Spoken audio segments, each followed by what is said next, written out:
What's up, everyone? I'm Scott. And I'm Jason. You are listening to Liquid Carnage. My friend, how are you?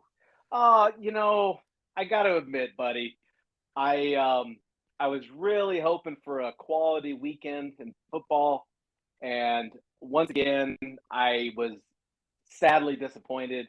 And now I'm getting. Have you ever been a fan of a team that's been really bad? My entire life. Okay, so you know that feeling is just sick in your gut, like, oh, they're gonna find a way to disappoint me. They're gonna find. Well, that's what happened to me this weekend. I didn't even watch Yeah, the game, except for the last 10 seconds, and once again, I get that pit in my stomach, like, oh my gosh, we had 7 years where everything was going great, and now right now back you're back. to where we were. So Well, I'm a little sick to my stomach. you guys have a instant remedy coming this week to your house.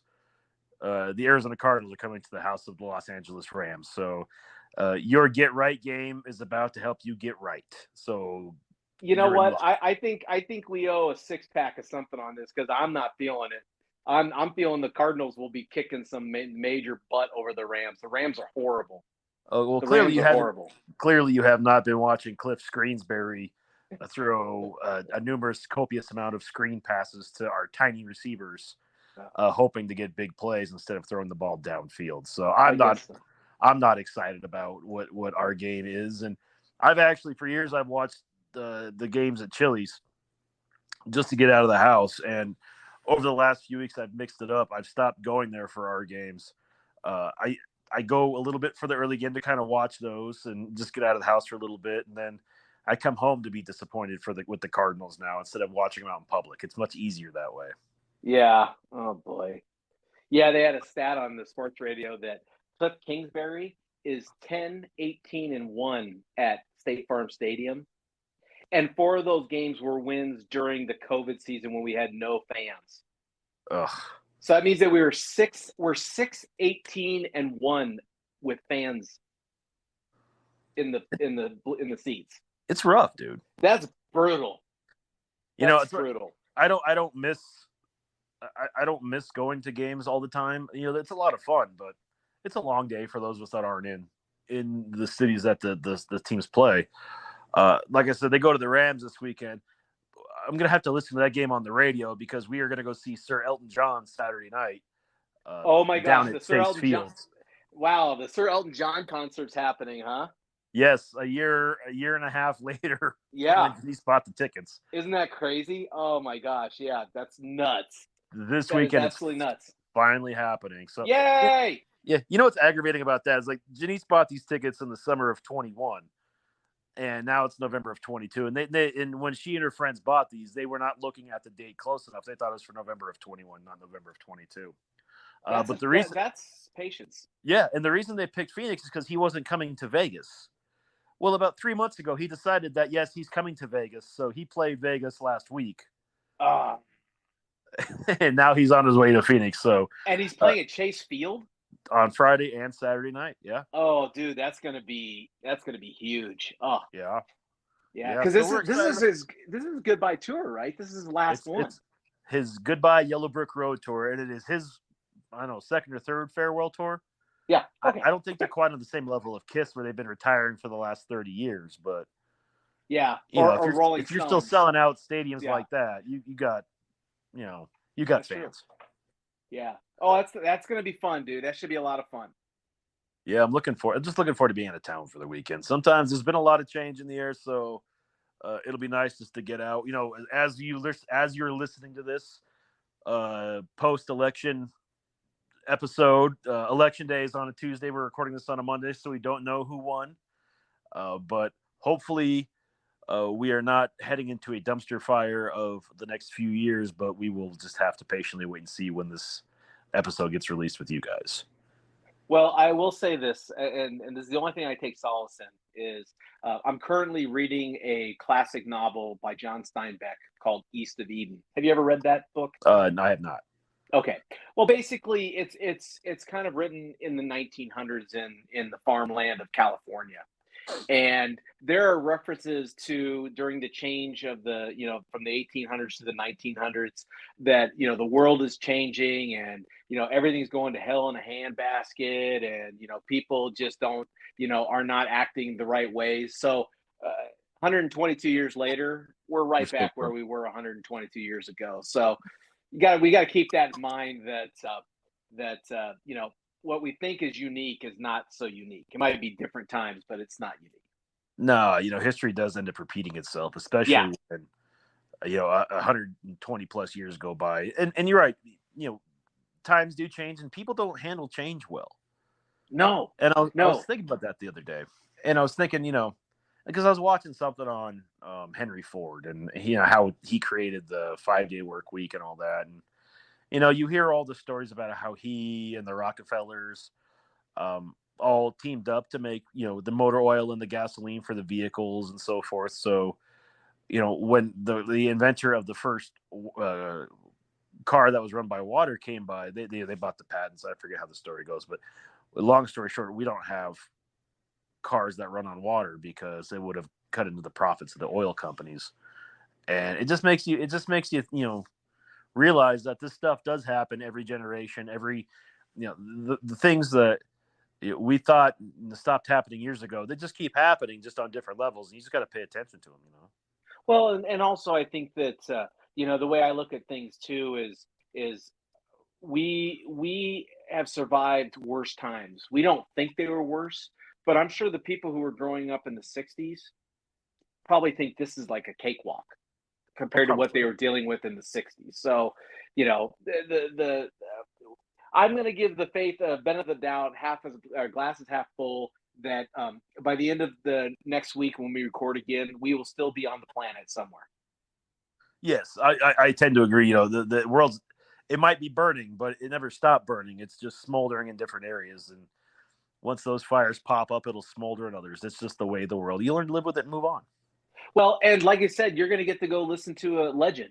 I mean, you'll be hearing a legend, and that's Yes. always fun when you can get away from the grime and daily grind, and you can have a good experience that makes you smile and makes you think back on good songs from your childhood and from early life. And yeah, it's going to be awesome. And that's the funny, because you talk about the Elton John tour. A lot of my early life was based around the music of Elton John, because that's just what was on the radio. It's what my mom listened to. VH1 used to have these like 24 hours of days where they just play the 24 hours of Elton John or Billy Joel or Michael Jackson. And it was like documentaries on them, all their music videos, concerts. And at that time, Elton John was super popular back in the 80s and 90s, just like Phil Collins was. And I read a stat the other day that there was a point in the late 80s where you couldn't go 5 minutes on any radio station in America without hearing either Phil Collins or Elton John. That's incredible. Really? Is that true? Well, you think about it, how many songs they have, Yeah, that's true. and, Yeah. and how many hit songs they had in between 1983 and 1993. We'll just use that time frame. I think it's completely feasible. I mean, if they literally have, 4 or 5 hits on any one record, it's completely feasible to think that there's any point in time they've got a song playing from them somewhere in this country on the radio.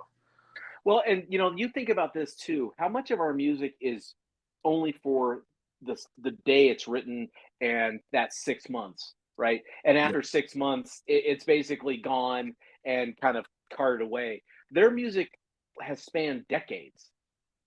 Yeah. Like there's going to be children at that concert, 20 children, 22, 23-year olds that are going to know the songs of Elton John from 1970, 75, 80, 85, 90, that they're going to know those songs. Um, and when you have that kind of music, that's incredible. That's incredible. And I agree. And that got me thinking, by today's standard of music, do we have any modern day Elton Johns or Billy Joels, Phil Collins? And the only one I can ever think of off the top of my head is Ed Sheeran.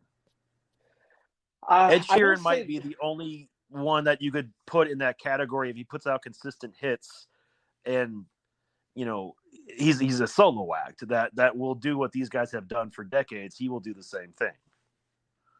Yeah, maybe it's partly because the skill sets that he possesses are all his, right? So Yeah. it doesn't rely on a songwriter, it doesn't rely on a sound editor, it doesn't rely on a recording studio.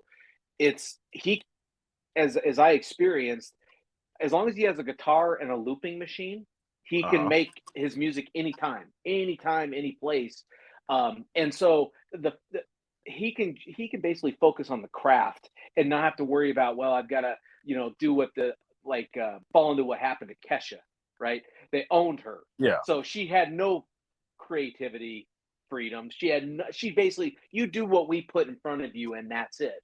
And if you don't do that, then your career will spiral to a one hit wonder, one record wonder type of life. Her career didn't spiral to that. She ended up with her own supernatural show on Discovery Plus, where she does her own seances and investigations. I mean, Oh, if that and doesn't I'm scream sure that has pop millions stardom, and I don't know millions of what does. watchers. I'm sorry. I feel bad now. I feel bad. But Yeah, yeah, but you're you're right. Her right. music career's done. But also, don't you think though a lot of it is like the talent of Elton John as a Mhm. composer, right? I mean, Oh yeah, or the team of um, Topin and I can't remember his first name, but the writer who the lyricist, and then Elton John as the talented musician. That plays a part into it too. oh Like yeah. Ed Sheeran does the development of his own music. Um, I would venture to say that when it's all said and done, Taylor Swift, you can just tell that as she's aged, her music is kind of aged with her. So she's not Yes. reliant solely on the teeny boppers or the young kids. I mean, she's got an adult fan base that I think will travel well with her as she moves on. Well, that helps with her because she had a fan base that were teenagers when she started, 15, 16 years ago, and now she's Right. well into her 30s and has enough albums under her belt that those people that grew up with her literally, and her music, so they followed her and evolved too. Yeah, and once again, she has that talent. I mean, she has, she's her own songwriter. I'm sure that she plays a very important part in the production of her music. Versus like Britney Spears is kind of an interesting uh, comparison because don't get me wrong, I think Britney Spears is very talented, and I think that she has a really good ability at presenting a show, right?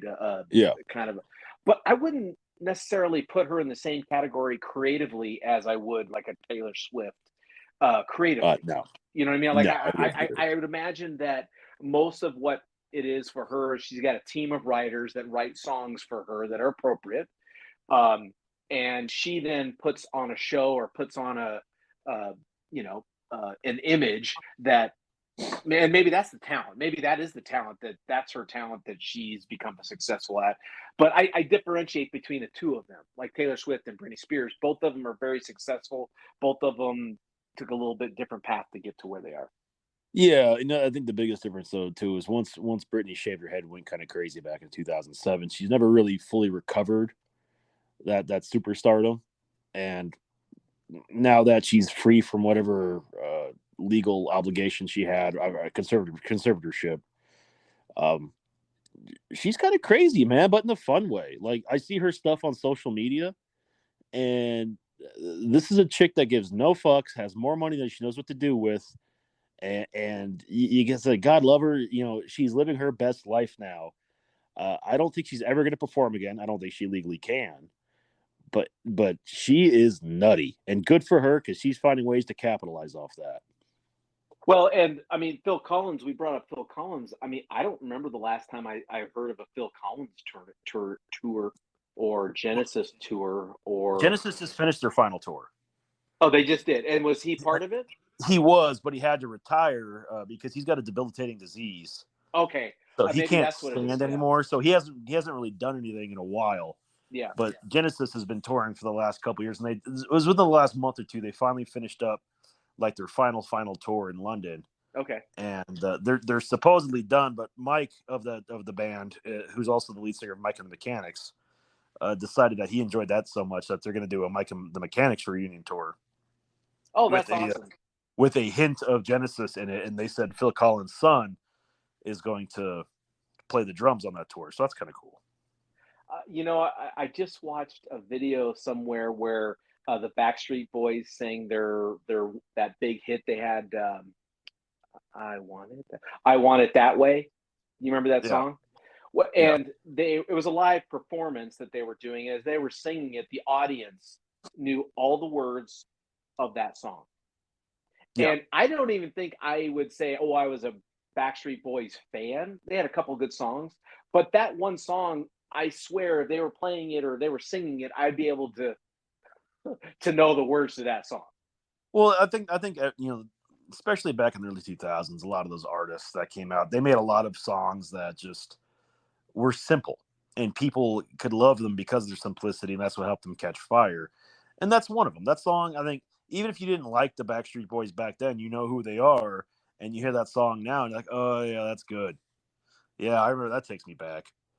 Yeah, and we've talked about that before. The nostalgia of music, um, you know, is what connects to our hearts, right? I mean, the nostalgia Yeah, of hearing an Elton John song, it brings you back, or it brings back a time when things were different, yeah, and we always, I think we always want to look back at our past.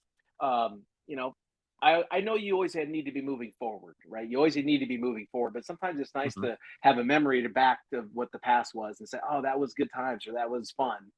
yeah.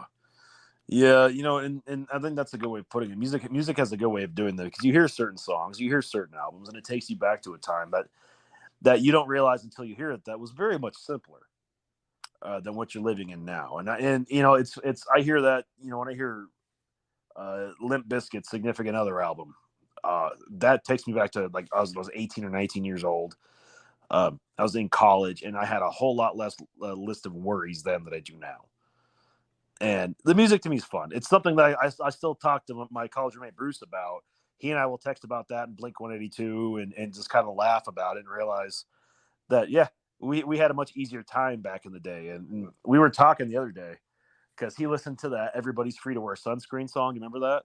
Yeah, by That came, Baz Luhrmann, right? yeah, that came out in 1999, the year we graduated. And 1999. Yep. I was sitting on Living the La Vida couch. Loco, baby. Yep. I was sitting on the couch and he texted me and said, I just listened to that song for the first time in 20 years. And holy shit, was that guy right? Yeah. That guy was right. And I was talking to Janice about it, and she goes, "What song?" And I played it for her, and she was, "Oh yeah, I hated this song." She was also in fourth grade when it came out, so it didn't impact her nearly as much as it impacted me. Yeah, well, and I think I told you in one of the previous episodes that I've been going back and streaming some of my favorite shows. And I we finished, or I finished. I can't say we because that would be uh, acknowledging that Noreen watched with me and she didn't. But I just finished the Star Trek Next Generation, and Uh, so she said, "Well, hey, how about the next one we do is Deadwood?" So we started oh, watching that again. And you know what? If that that's a good show had show. been done today, they wouldn't have finished at season 3. There is no No, way they would have let that show die at season 3. well, the only reason that show ended at season 3 was because the production cost got so expensive. Right, but in today's market, Oh no, they'd have it, found a way. they would have like Game of Thrones. I'm sure the development cost on Game of Thrones is probably humongous expensive. Oh yeah, And and so they would have found a way to make that show work.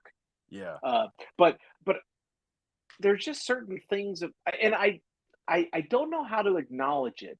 What is the difference between a show that's good and a show that survives the tests of time? Like what is the key difference? I mean, it's probably a little bit of the writing is just the acting is just a little bit better, and the storylines are just a little bit more engaging. It's not much though. yeah. The difference between good and great is a very fine line. Yeah, and it's hard because especially these days when you can find almost every old TV show on a streaming platform, Right. it is very hard not to find a TV show out there streaming. And I recently finished over the summer. I rewatched MASH and How I Met Your Mother, and those to me are good shows, classic shows because I mean, MASH had a very wholesome type humor, but there were a few things in there like, ooh, you could say that in the '70s, but you can't say that today. Oh, okay. Uh, Yeah.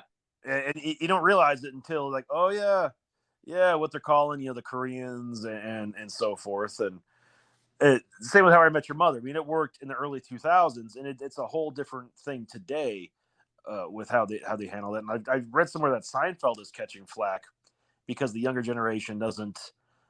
They think it's very inappropriate and kind of misogynistic and racially sensitive. Well, and that's it. I could imagine that some people would look back at the writing back then, um, and think that looking at through today's eyes, that something's wrong with it. That being said, I could say thing about same thing about some of these big acts that the young kids love musically, and the things they say are inappropriate. Oh, absolutely. You know what I mean? You know, Like, I could say that I could say the same thing, because obviously, I guess the thing is that I'm okay with the fact that it might be inappropriate to me, but that's what they enjoy, and there's no need to yeah. change it because that's just hey, if I don't like it, it's great. I learned on a radio there's a knob, and when you move the knob in one direction or the other, it actually changes what you're listening to. I Just like I can't remember. TV does the same thing. It's so amazing. You press stop, and the TV just like it shuts the show off. Crazy. Well, and I think it was Looney Tunes or the Mickey Mouse cartoons from the 40s, 30s, and 40s. Clearly, a lot of those are would not fly in today's world. And Yeah, I'm pretty sure it was the Looney Tunes on HBO Max when they debuted that they had to put warning labels on that. And Disney did the same thing with theirs, with their cartoons because they wanted to warn people. This was written back in the time where this was, I don't want to say okay, but things were different back then. So if you don't, if you don't want to be offended, don't watch it. Basically, yeah, yeah. I think. and that I was mean, before that was put on before all the shorts.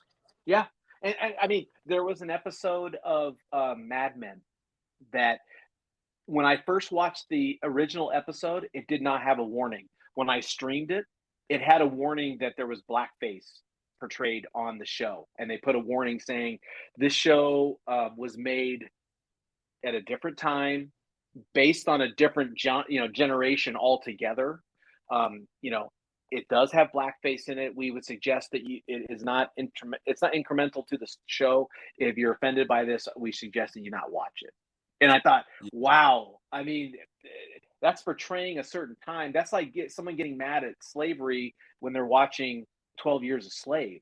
It's a Yeah, depiction of a story that actually happened. um, it's not a reflection of this is my belief system is we should go back to this time per se. yeah, but it's a much more sensitive society though too. I don't know how we got to this point where people are looking for reasons to be offended, you know, and Yeah, it's unfortunate.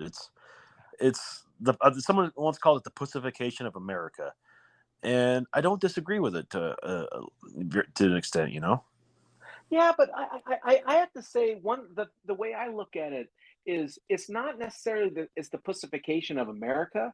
It's more of it's a expressing to others that type of thought. I used to like if it upset me, I would never say anything Yeah, if it upset me. And now I'm okay to say that it upsets me. What I don't like is you're a bad person if you say something that upsets me. Well, yeah, I'm not a bad person. You're stretching the feelings but on it. it But that that being that said, I have to be honest. I've been finding that there's things that happen or things that I have said in the past that when I reflect on it now, um, while I didn't intend it that way, I could see why someone would be upset by what I said. yeah. I could see And why someone would be upset by what I said. But yeah, you're right. I mean, it's. I guess I'm a little bit less sensitive to it, but I could totally see how some people might take it more personally because it does upset them, and now they have a forum or ability to say something about it. yeah, and everyone's entitled to their own opinion. I just maybe I look at it from a perspective of you can have your opinion, that's fine. Just don't force it on me. If you want to say something about it, you're more than welcome to, but you can say it and be done, move on, because I'm not going to engage you on it. Don't try to engage me with it anymore, because you're not changing my feelings 9 times out of 10 on it based on your explanation. So I think it's a lot that people go into these arguments looking for fights, or looking for fights is a better way of putting it, and hoping that someone takes the bait so they have a reason to yell and act triggered, Yeah, and maybe the best thing would be, look, I'm only saying it so that you are aware of what other meaning is coming from what you're saying. Yeah. And if Yeah. like, there is I know for a fact that I have said things in my mind that I did not think should offend a woman. But now that I think back, it's like, oh, I could totally see how someone could be offended by that. I could totally see it. Right. Now, like I said, it's more of now, Jason, do you want to correct that behavior, or do you feel like you need to correct that behavior? Most of the time, I don't necessarily like beat myself up with lashing and whips on my back, but I keep it in the back of my mind. You know what? Hey, um, it's okay not to say that now that I have a different perspective on it. If Yeah. I don't say that, it's not going to hurt me, but it definitely won't hurt the other person either. Another thing have you ever had this with the person you're with? Um, I've noticed that sometimes when Noreen comes to me with an issue that happens at work or an issue that happens with friends, she's not asking for a solution. She's not asking for me to fix it. It just wants to be heard. It just wants to be heard. And so now that I keep that in the back of my head, 20 years ago, oh, I'm having a terrible day at work. Well, I'd tell that boss to shut her mouth, and I'd tell those employees to do this and this and that. And now it's like, it's more of I'm recognizing I didn't do anything bad before, but I recognize that there's a different way to handle it. Yeah, people are allowed to grow and move on. And as we wrap up today's show, I think that's the moral of what we're talking about is the world is changing. We are changing with it. And what someone's opinion or interpretation of what was good 20 years ago might be different from what it is now. But as we wrap this up, I do have one final question for you. The Houston Astros won this year's World Series. The 4th trip in 6 years, I think it was, something like that. Fourth Beat the trip and Philadelphia second Phillies win, 4 games yeah. to 1. Second win, yeah. They were busted for cheating during the regular season in 2017 when they beat your Dodgers in the World Series. Yeah. Everyone's called him a cheater ever since. Clearly, they're not anymore because that's been handled. And are they still cheaters in your mind, or is that permanently labeled that way? Is that team always going to be a cheater even if it's 20 years later? I can honestly tell you that I don't. And maybe it's because things have changed in the last 5 years since that happened. I don't look at them as cheaters. I don't root for them. I mean, I don't like, oh, go Astros, congratulations. I was rooting for the Phillies more because they were the underdog, not because it was the Houston Astros. That being said, I do feel that people, if they pay their penance, they should deserve a second chance. What I don't like is when people cheat and they get to keep all the things that they cheated from other people, but they don't repent, they don't feel bad about it. That's just business, or that's just the way the world works. I don't like that. I feel like the Astros have frankly, maybe their punishment is we've always had the best team in the AL and we've only won one championship in 5 years. Maybe that's the punishment that they deserved. And really, that's kind of the ultimate punishment, because that's almost Buffalo Bills territory when you think about it, having the best team for years consecutively, but still coming up short in the championship game. Yep. No, I'm with you. With you.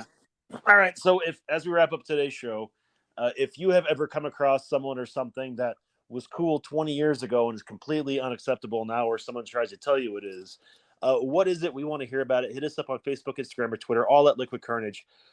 We're still looking for those fantastic Thanksgiving fun ideas for EP Tom in the Denver metro area, since he's hosting his family this year for the first time ever. So for your Colorado Turkey Day tips, hit him up on Twitter and the Instagram at liquid_EP. Wow, we're getting close to Thanksgiving, buddy. Getting there. Yep. I'm excited. Oh, me too. Excited. You know what Thanksgiving means, right? Thanksgiving Sandwich. Maybe not this year, but maybe I have to make my own. I don't know. Well, I think you should. I think you should give your brother the full treatment. You think I should? Hey, let's see if what used to offend people 10 years ago offends anyone now. Maybe it's an accepted practice now, Scott. That I just make my sandwich and go about my business. Yeah, just make your sandwich. Because 10 years ago it pissed some people off, but now who knows? Maybe it won't do anything. Who knows now? It's a different audience. Maybe their tastes have changed. Oh, that's funny. That being said, Jason, take us home. Hey, Avery. Thanks for listening, everybody. We appreciate you. That was Scott. I am Jason. And as always, if you never know quite what to say, just have yourself some liquid carnage.